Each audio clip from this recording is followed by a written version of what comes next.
Hi everyone and welcome to today's video session. My name is Thomas and I'm one of the IELTS teachers here at LangGo Learning System. These online video sessions are designed to help you improve a certain aspect of one of the 4 key competencies for your IELTS exam. In today's video session, I will look at a couple of the reading sections and explain each question, which will hopefully help you guys improve your reading skills and give you some strategies that you can employ in the exam. Continuing with the reading section from Cambridge 10, today we're going to do the first passage of Test 1. The passage is about European transport systems between 1990 and 2010. Please open the link to the passage in the description box below the video. Questions 14 to 21. Reading passage 2 has 9 paragraphs numbered A to I. Question number 14, paragraph A. The writer states that, although modern information technologies can reduce the demand for physical transport by facilitating teleworking and teleservices, the requirement for transport continues to rise. To support the main idea of the requirement for transport continues to rise, he cites one factor causing this problem, which is the spectacular growth in car use. So the right heading is number 8, because the rapid growth equals spectacular growth, and private transport is synonymous for car. The answer is 8, the rapid growth of private transport. Question number 15, paragraph B. The first sentence of paragraph B states that, as far as goods transport is concerned, growth is due to a large extent to changes in the European economy and its system of production. Then he gives the reason why some production sites are located far away from the final assembly factory, even hundreds or even thousands of kilometres away. This means that the transport distances are affected by variables. So the heading for paragraph B is number 3. Answer 3.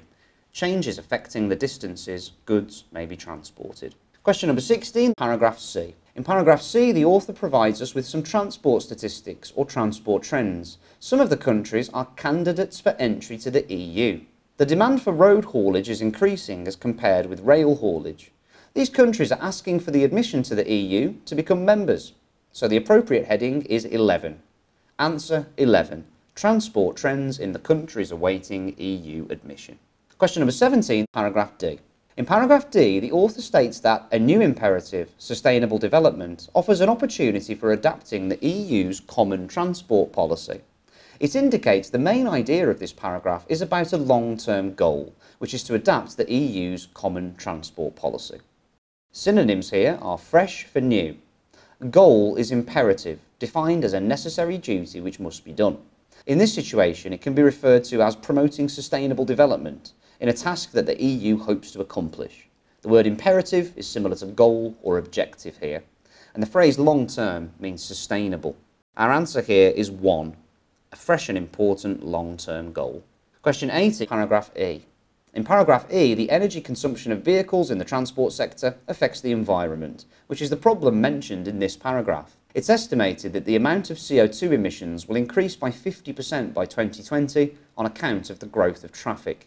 This trend will obviously generate a large amount of CO2, so the correct heading for paragraph E is 5. Answer 5.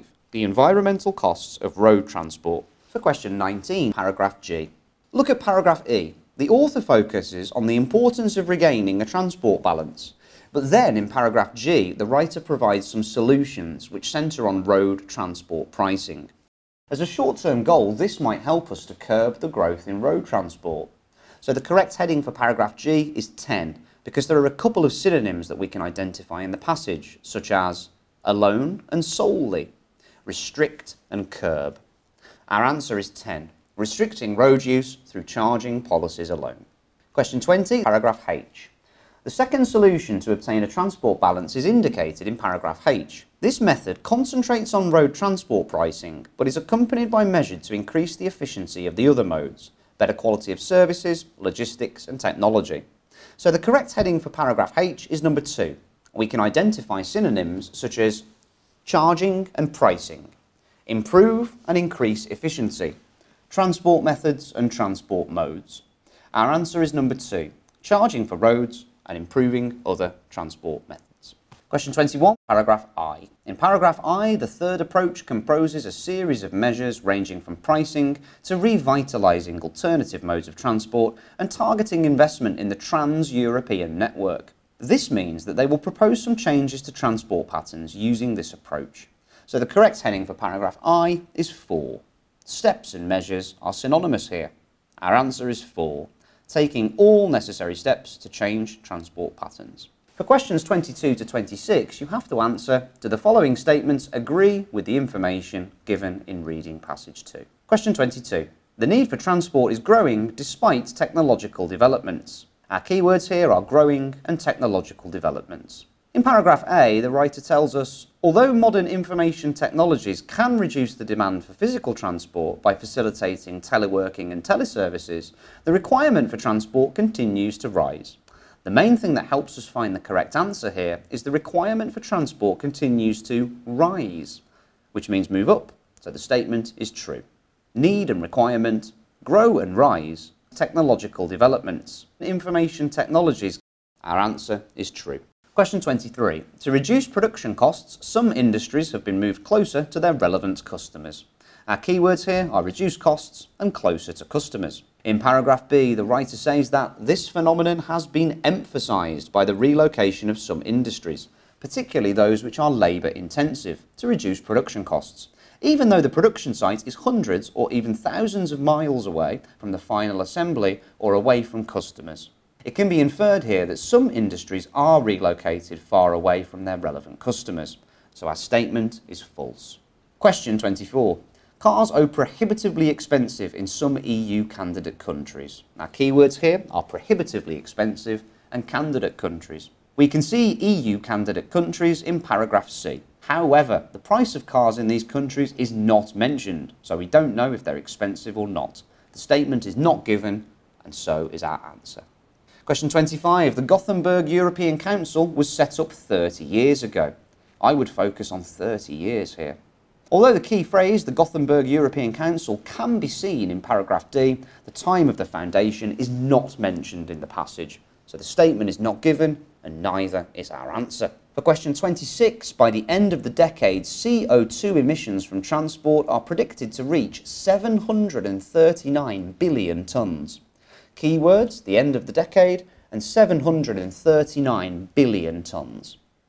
In paragraph E, the author indicates that CO2 emissions from transport can be expected to increase by 50% to 1,113 billion tonnes, compared with the 739 billion tonnes recorded in 1990. So 739 billion tonnes is the amount of CO2 released in 1990, not by the end of the decade. The phrase predicted to has the same meaning as can be expected to. So our statement here is false, and our answer is false. I really hope you found this session helpful in preparing you for your IELTS exam. If you'd like to sign up for IELTS courses here at LangGo, please click on the link below.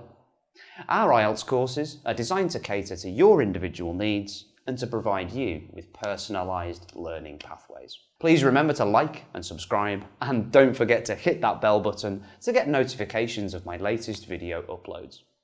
Once again, I've been Thomas at LangGo Learning System, and I would really like to see you for the next video session. Take care, be safe, and goodbye.